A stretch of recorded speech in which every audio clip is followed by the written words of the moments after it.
You've got the last 10 minutes of the morning, and for good or for bad, you've got me. So let's first a massive thank you to Nicholas for bringing such significant leaders together again. It's a big opportunity for the ITF to talk to you about two key areas, but I think for all of us, I think we have to reflect on the world as perhaps at its most unpredictable for many decades. So for the ITF, who sometimes plans to be one of those reliable disruptors, I think we're being outdone by Washington and all the challenges that we face at the moment. And I wanted to sort of remind everybody, and there's many familiar faces in the room, that when the pandemic hit, we had the opportunity to realign views. And certainly the ITF, the International Chamber of Shipping, our colleagues in IMEC, we were able to put some of our daily challenges, wages and collective bargaining, aside while we responded to the crisis. And I actually feel right now all the issues we had as an industry are still there. I'll talk a little bit about carbonisation, decarbonisation, and what does that mean for seafarers, but also the challenge of making maritime attractive for the current generation of seafarers who will need to re-educate. And then I think we learned through the process that seafarer well-being is truly an issue. So I'll kick on with, so for us, and I think for you, and I want to put on record that through that pandemic period, I probably met more CEOs of shipping companies, and I think many of them met more of their seafarers online talking about the crisis situation. So that gives us a bit of an opportunity to explore, is there a better way to promote seafaring and to engage with crew? So I've been around so long, I can remember when ships, other than American ships and Brazilian ships, were fully crewed by nationals. And part of that shift in the 80s through the 90s was partly cost-cutting, let's be frank, and the world became very competitive with shipping. So we had the growth of third-party ship managers and those kind of challenges. But today, when we look at what we would consider maritime professionals, the job is still rewarding financially, but it comes with a number of challenges. And we've got the geopolitics as one level. I'm working with a number of the ship owners' representatives about a number of crew that have been arrested in Turkey. So the criminalisation is still an issue. And there are challenges about how do we address that. So for us, I think it's incredibly important that the partnerships that we build in IMEC, we're talking with ICS, there's a few old colleagues here that have done collective bargaining with me about who's going to be your next seafarers. I had the privilege to be in Sri Lanka last week, opening a seafarers centre. And we have our really solid labour supply countries, and let's be clear, Philippines is still number one. Our friends in India are determined to grow their market share. We have challenges in Ukraine and we have challenges in Russia, which I think all of us would hope for peace in all of the conflicts around the world at the moment, but they're not clearly coming in any quick time, and there will be a period of realignment. So the study about shortage of seafarers is predicted. So there's a challenge for all of us. Is it a money question or is it an issue about welfare? Before I kick into that in a very heavy way, I just want to highlight, I've just come from a G20 conversation about the future of the oceans. In the G20, the oceans global delivery goal is, sustainability goal is one element, includes fisheries and other areas where we're active and food, agriculture, but also primarily this week it's been about maritime transport. So the ITF in partnership, it's lovely to see Ketak here, he was part of the original partnership, ITF, ICS, IMO and ILO established a partnership supported by the UN Global Compact in 2021 with a view to building a sustainable just transition for seafarers. So Industry standard, so not just ITF's favourite business consultant, identifies that we need to transfer and upskill over 800,000 seafarers from the current crop of seafarers.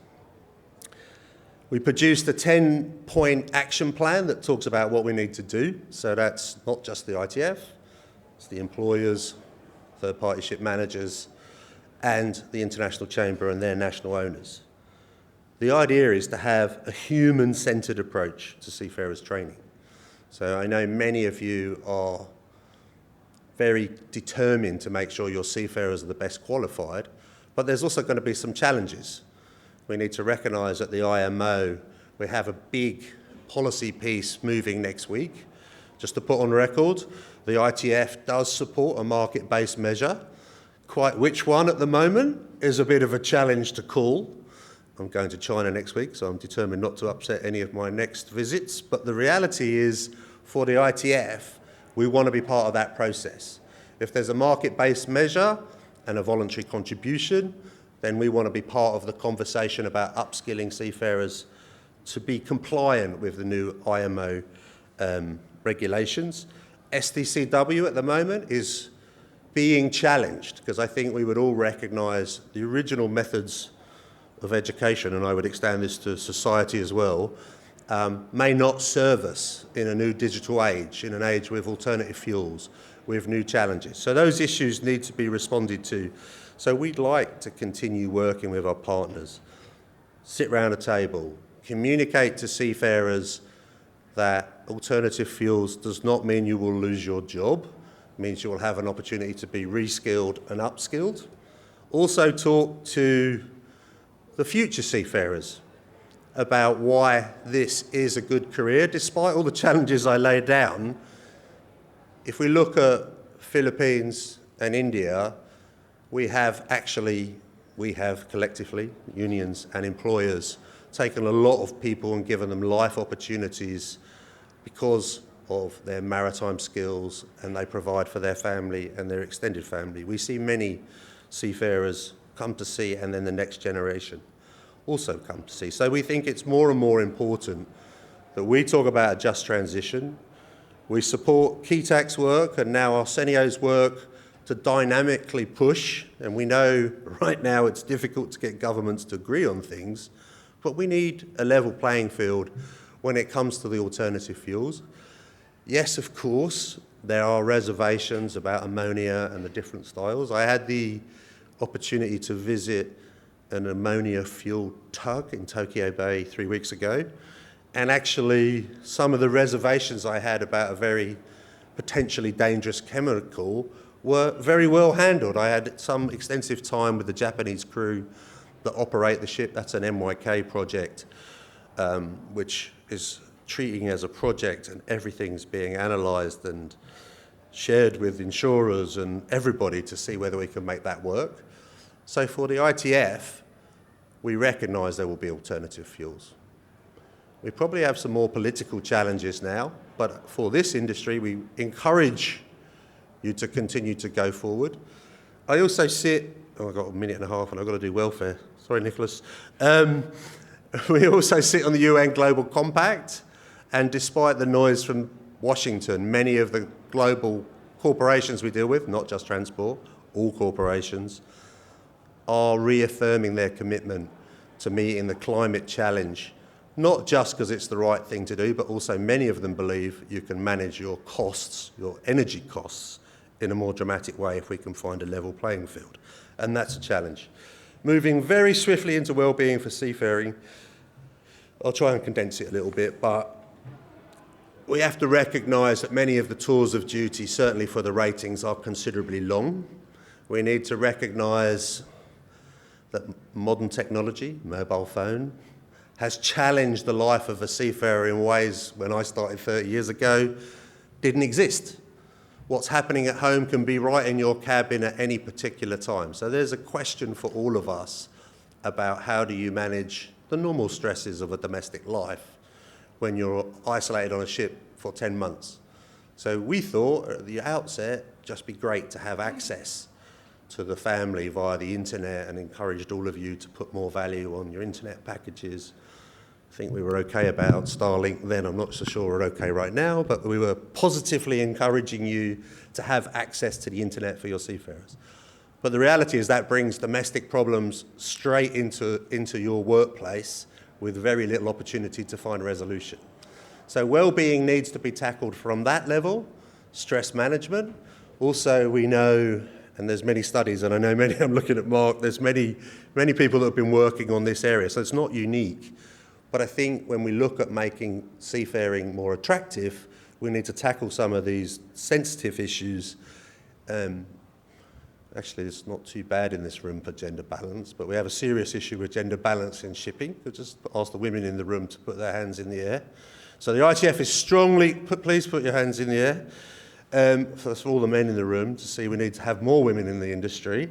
It's great to see so many leaders here, but one of our other areas is all men on a ship tend not to share their challenges, and we need to find ways to be able to take their problems. I know that helplines, our Philippines Union has a medical helpline for people that are stressed, and we've done other initiatives, but also the issue we need to have more women in shipping. We need to have more women in the leadership of shipping. We need to have more women in the leadership of trade unions. So we're all working on that because it's kind of crazy when we talk about shortage that we don't create enough opportunities. Sri Lanka last week, the last batch of officer cadets were women. Our Philippines school is also producing a lot of women. Just quickly, we've signed agreements as the ITF with the Philippines, Indonesia and India on seafarers' mental health education, and now we're encouraging mandatory training. I think that shouldn't just be a union conversation. It should be a union and employer conversation, whether you're the ship owner or the third-party manager.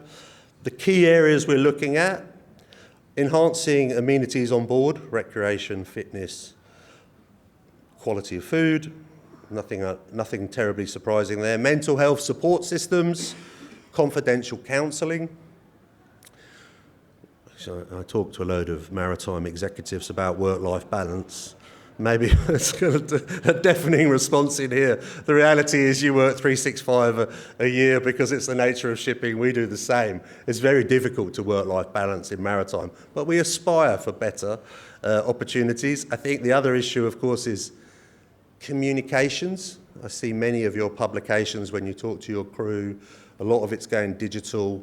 I think certainly in the areas I work in, lots of other spaces, if we want to appeal to a younger generation, and certainly if we want to attract the best, and let's admit there's a lot of competition out there in the global south as well, you need to be able to communicate what is the company's objectives, where the seafarers fit. I'm only 3 minutes over, sorry. This one's no surprise. Zero tolerance to harassment and bullying, and proper procedures, and we know that can be a challenge, but there should be a methodology. We have it in some of our collective agreements. We have some very progressive positions. I think perhaps one of the most shocking things, and I can't work out why, that last year saw an increase of we saw the increase of 87% of abandoned ships in the world. We have a partnership with the ILO where we report together with the ICS any ship that's been left for a period of time. So it's not a non-payment of wages, it's actually an abandonment. So we need to have a think about what's happening because that's a very negative image. This year there's a conversation at the ILO about the Maritime Labour Convention. We of course aspire for that safety net to be as positive as possible. We work with the ICS in that space. But I think when I look at the challenges we had before the world sort of got more crazy, they're still there. The climate challenge, the shortage of people, the challenge to make our industry as attractive. I know everybody in this room is proud of the shipping industry and proud of the stories we've all got about life-changing opportunities, not only you, but the seafarers enjoyed. So we need to promote those. Technology, changing, what does it mean for our crew? How do we communicate it? Transparency is a key word in every environment now. Shipping is not outside that. Even though sometimes we're the forgotten industry, it's still critical that we promote. So I think in closing, I think it's more important than ever before, that we continue to respect each other as social partners, that we continue to build partnerships in what are perhaps the most uncertain times for tens of years, reaffirm our collective commitment to positive action to enhance the quality of seafarers so that we can continue to support this amazing industry together. And ultimately, our seafarers are your seafarers, and we have to recognise shipping doesn't move without them. So let's do more together. Thank you.